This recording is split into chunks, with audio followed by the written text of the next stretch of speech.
Hey, welcome to the Old School Show. I'm your host, Coach L.O. Grant, longtime football and wrestling coach for over 30 years and now retired. What do we do here? Well, I tell my stories, I talk sports, and maybe some of life. Now, in an earlier episode, I shared my story of how I got started in football. Well, growing up, my two favorite sports were football and baseball. So what was my introduction to baseball? See if you've ever heard of this one. We had just moved into our brand new house in a new subdivision. Now, these were popping up all over in the 1950s as families were building their lives after World War II. Mom and Dad had a 3-bedroom ranch built, no garage, but we had a basement. It was pretty simple. We moved in August, just in time to start school. Now, I was 6 and going to be in the first grade. One afternoon, I looked out the kitchen window and I saw some boys playing baseball in the neighbor's backyard. Of course, I was intrigued. I went outside and slowly made my way towards the boys. I was shy, cautious, but I wanted to play in that game. I inched closer and closer, just watching. Finally, one of the boys yelled, "Hey, you want to play?" These guys were mostly 8 and 9 years old, so as I look back, I realized it was nice of them to invite a little 6-year-old squirt like me.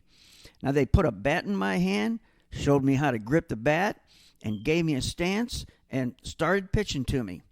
But I couldn't hit it. I missed every time. Finally, one of the boys, Rudy, yelled, "Roll it to him." So the pitcher rolled it on the ground to me, and somehow I hit it. Now, it didn't go very far, but they all started yelling at me to run to first base. Now, I wasn't sure where first base was, but they pointed me in that direction, and I got there. I got to first, and I was hooked. I loved baseball immediately, just the way I loved football immediately. Now, over the next month, I kept playing, and my buddies taught me the basics, and that's how I learned baseball. No T-ball back then, just Little League, and you had to be 8 years old for that. So for the next 2 years, I just played and learned from my buddies, and that's how we did it in 1957. Shifting gears completely, back to football. I have a couple projects for future episodes. Number 1, I'm going to compile my list of the 20 greatest running backs in NFL history. Now, yeah, I know there are a lot of similar lists, but I'm going to give you my take and see what you think. Now, as I thought about this, it's tremendously difficult and it's totally subjective. Now, there have been so many great ones. How do you decide? It's really razor thin that separates one great back from another. I mean, what's the difference between number 12 and number 8? Who do you put on the list? Now, these are a bunch of guys that I considered. Get ready.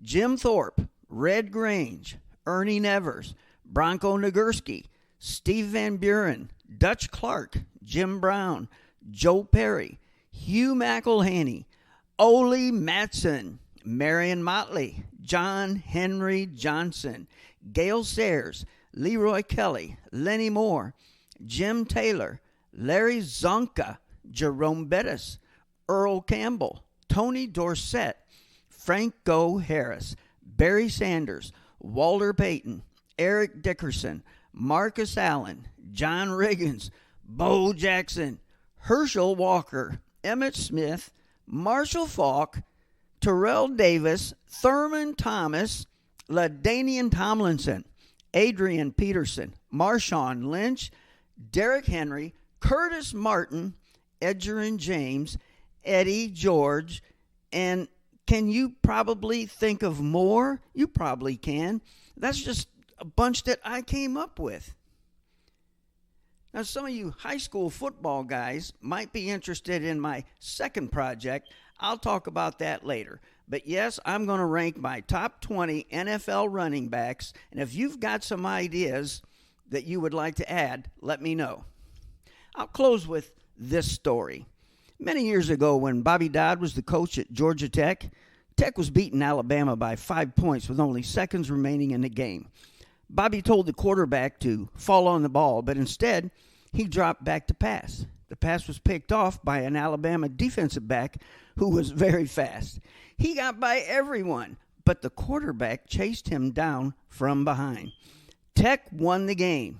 Afterward, Coach Dodd was asked how his slow quarterback outran the defensive back. Coach said, well, the defensive back was running for a touchdown, but my quarterback was running for his life.